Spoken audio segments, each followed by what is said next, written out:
more on the relief and recovery efforts and the ongoing search and rescue. I'm joined now by Hawaii State Senator Gilbert Keith-Agaran. Senator, thank you for giving us some time. Let's begin with the priority, which is saving lives, the rescues, and the search and recovery. What is the status of those efforts at this point? I think with the governor, actually, thank you, Marni, for having me this morning. The governor did tour the site yesterday with the mayor and some other officials.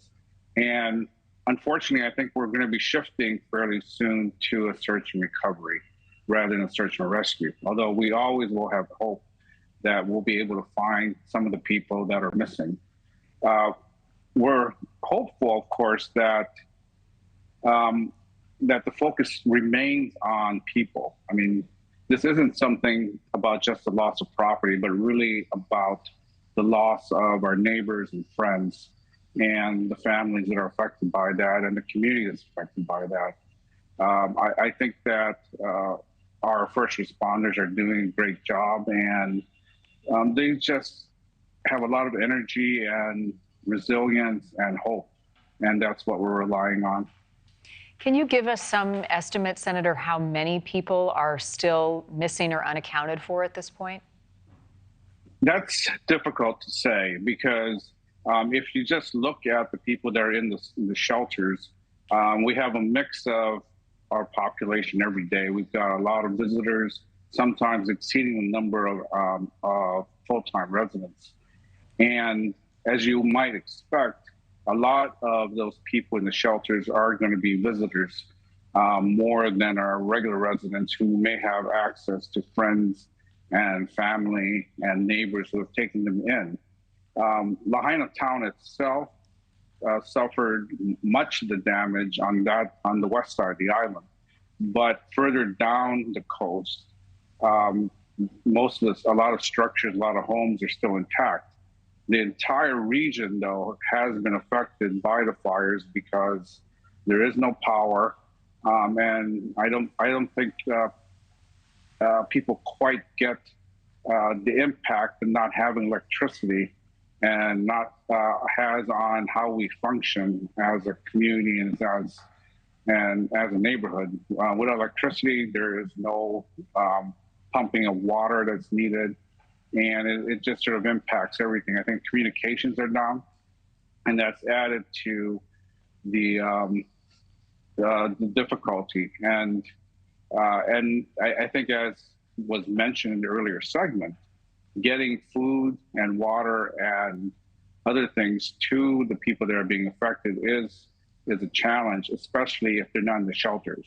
And that's part of what the first responders are trying to assess and trying to find the best ways to serve those people. And the other thing, of course, is we also are concerned about people who had to leave their homes, a lot of them without the medication they need. So that's another big issue that I think the mayor and his people and our emergency management people are trying to address at this point. Yeah, so many levels that complicate the search and recovery and rescue efforts at this point. How much of a warning, Senator, did people have to get out? We are hearing stories of people jumping in the water. There were people who were burned inside of cars. What have you heard about the warning and how soon it came? I don't think anyone's given us, a basic TikTok at this point because everyone's focused on the search and rescue efforts and really keeping it focused on the people. And I get the sense from just watching some of the footage from that day that a lot of people had very little warning, and I don't know how much that would have helped with some of the reaction that residents had in that area. I think I've heard people just describing how they basically got out with just the clothes in their back, and they feel lucky, and that that they ran and ran and ran to get away from the flames. I think one of my other colleagues, Angus McKelvey, who lives on the west side and represents the west side, he's one of those people. I mean, I think he barely got out of his condo and try to get us away from the flames. Yeah, we know fires are unpredictable. They can shift and alter at a second's notice.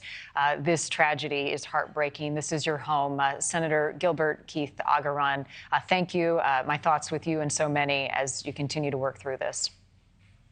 Thank you, and we really appreciate all the support that we're getting from our neighbors, and especially everyone from outside of Hawaii. Thank you. Yeah, mahalo. Thank you for watching. Go to newsnationnow.com to find NewsNation on your television provider. And don't forget to click the red subscribe button below to get more of NewsNation's fact-driven, unbiased coverage.